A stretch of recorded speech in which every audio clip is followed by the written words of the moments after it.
up, guys? TJ and Sarah here, Blue Dog Ventures. This tree right here got struck by lightning. Last couple weeks it's been windy, we've been busy, had a bunch going on, and I got home this afternoon and I told Mama there, I said, let's go cut that tree down. The wind ain't blowing.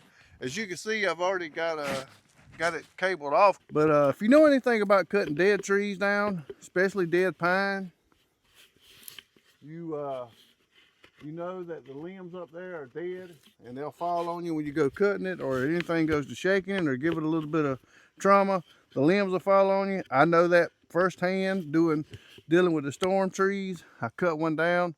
I didn't tell Mom to start with because she told me not to do it, and I done it anyway.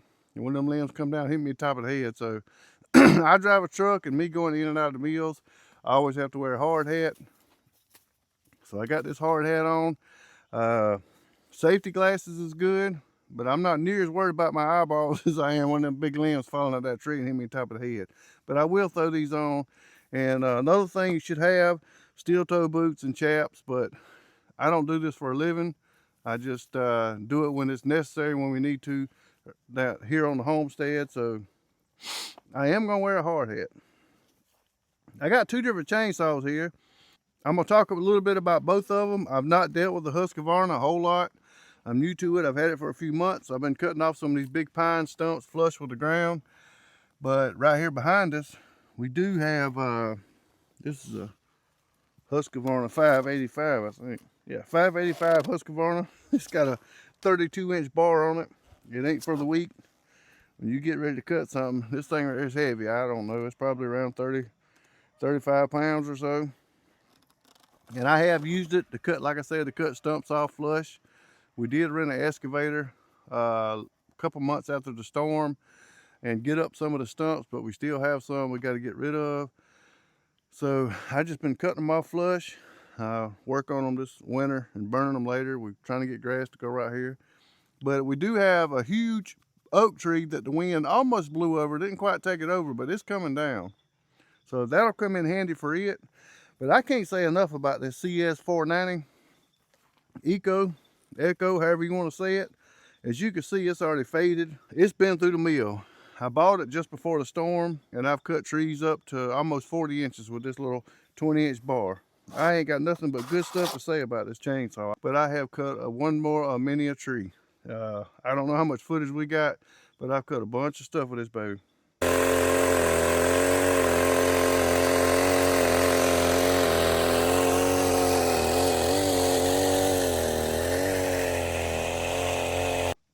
I pretty much well cleared all this up out here with just this chainsaw, and cut firewood and done work on the hunting club, helped other folks out during the storm, cleaned up dirt roads. But this has been one heck of a chainsaw. I got nothing bad to say about this Eco CS490. We got this chainsaw from a local hardware store here, but like I said, this one heck of a chainsaw. The link will be in the description below. Hadn't been to the shop yet, and it's cut a mini tree. I promise you that. Got a bunch of hours on it. It'll still crank up every time. But we're gonna take this pine tree down. As you can see here behind us, we got precious cargo. We got our boat, which me and Mama both love. And we did upgrade this year from a tent to a camper, and got it out here. We got a older vehicle, we got trailers, we got a bunch of stuff right here, probably 25 yards away, and we want this tree to go that way. I'm no professional, so don't take me as a professional, but I have cut several trees down. I know a little bit about it. I know enough about it to hope it falls that way, and if it don't, I'm in deep trouble. To get started on it, the first thing we're gonna do is notch out the front. There's several different notches. I'm not, like I said, I'm not a professional. I just know how to cut a tree down. I've cut a few down, and it's worked for me. I know that you should cut a tree down on the downhill side, which would be this way. But I don't want the tree to fall this way because we just got grass growing, and when that top hits the ground, the limbs will go everywhere, and that's gonna be more to clean up. And you can see I've kind of edged out with finally got it low enough edged out with the lawnmower that I can cut it with our zero turn and not hit stumps and everything else. So I want that top to fall out there in the tall grass. This winter we're gonna plan on cleaning up a little more of it. We're looking at tractors to invest in and be able to clean this up a little more. But as of right now, I just want that top out there to be less cleanup for us. Cut it up for firewood. We're not using it in the house. We're not using it to cook with. It's a pine. I understand for you to leave comments, but it's outside. We stay outside. Our living room is outdoors, so it don't bother us a bit to burn outside. But I'm gonna notch the front of it in the angle that I want it, and I'll come to the back side of it and I'll cut through, and I'll leave about an inch or so, watch the tree and see where it starts to fall. And that's called a hinge. I do know that. And you want that hinge to be in there because you don't want it to kick back, cut all the way through and it kick back. Or if you cut all the way through, it'll give it a little sway to it, and it could fall other ways. Especially if the wind's blowing, the wind's not blowing it out finally. And I want it to fall that way. I've got it tied off, but that chain don't mean it will fall that way unless if you don't make it cut right. As you can see up here, I got it tied off. We have a 15-foot ladder, I think, 20-foot ladder. I got up there and tied a chain off because the wind has been blowing every single day. And I finally got tired of it. I said, I want to cut that tree down. I want to get it down. So I'm going to go ahead and chain it up here. And I got it tied off with some chain. I got some 3/4 inch cable, and I got it run out there in the direction I want it to fall. And I got a winch on it. So I winched it down, got it kind of tight, not real tight, because I don't want the pressure, too much pressure at the bottom when I go cutting it. And I am going to cut this tree up a little bit higher. I could cut it off at the base down there, but I'm not. I'm going to go up a few feet, and then I'll go back and clean the stump off with the old big boy there. But that's the reason that we have it clamped off. But I'm going to go ahead and make the initial cut. Here we go.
blowing sawdust out now. My chain they got dull, and that's because of the them old dead pine will dull the punk out of a chain.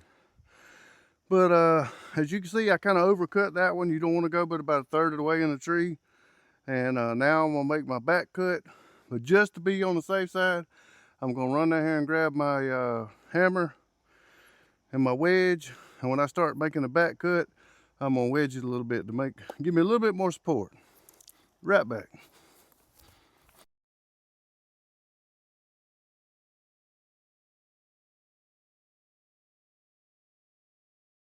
All right, whew. I'm getting old. This is a 4-pound wedge we got at our local hardware store. This is just a little 5-pound hammer. And this is just an old axe head that I found in the bushes, but it'll work too. But I'm gonna go ahead and start making the back cut. It's getting dark on us, and we gotta get this baby down.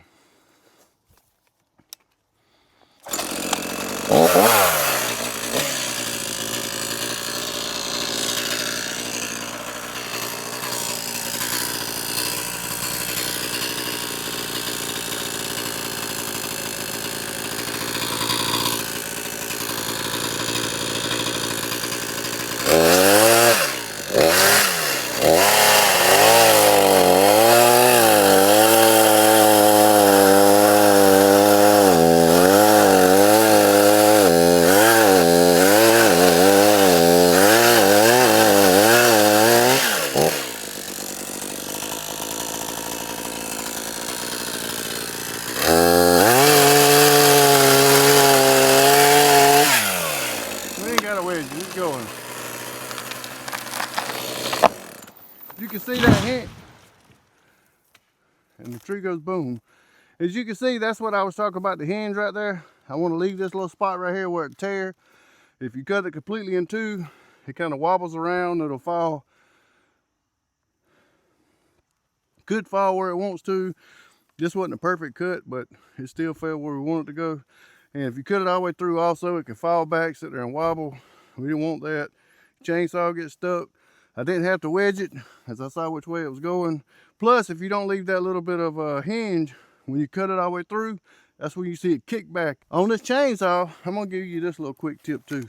On this chainsaw, you see this line, whichever direction you want it to fall in, you kind of look for it.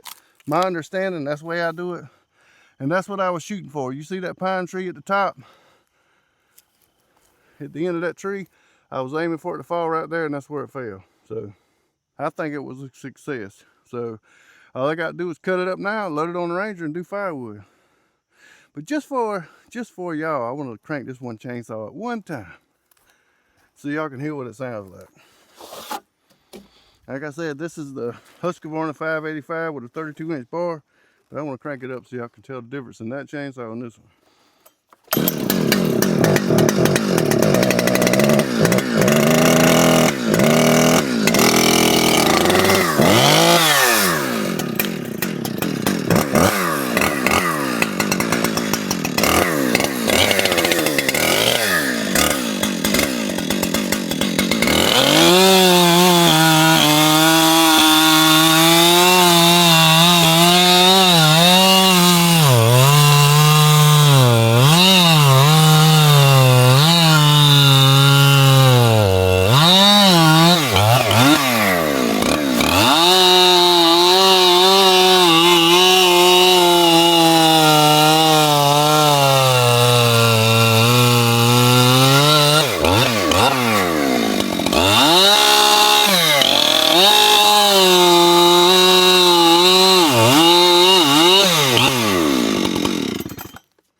Don't hate on me too much. I know it's dull, but I just sharpened it a couple days ago, and it takes a little while to sharpen a 32-inch bar. But I went through here a couple days ago and cut about 6 or 7 stumps off at the dirt, so sand to eat that one up. So I gotta get back on the file. But hope you learned something. Like I said, I ain't no professional or anything like that, but I enjoy cutting down trees, and especially some that ain't no good. That's what I do for a living, is haul trees. I appreciate you guys watching. Hope you learned something. Leave me some feedback on how you cut your trees. But until next time, I'm gonna go in there and catch my breath. Appreciate you guys watching.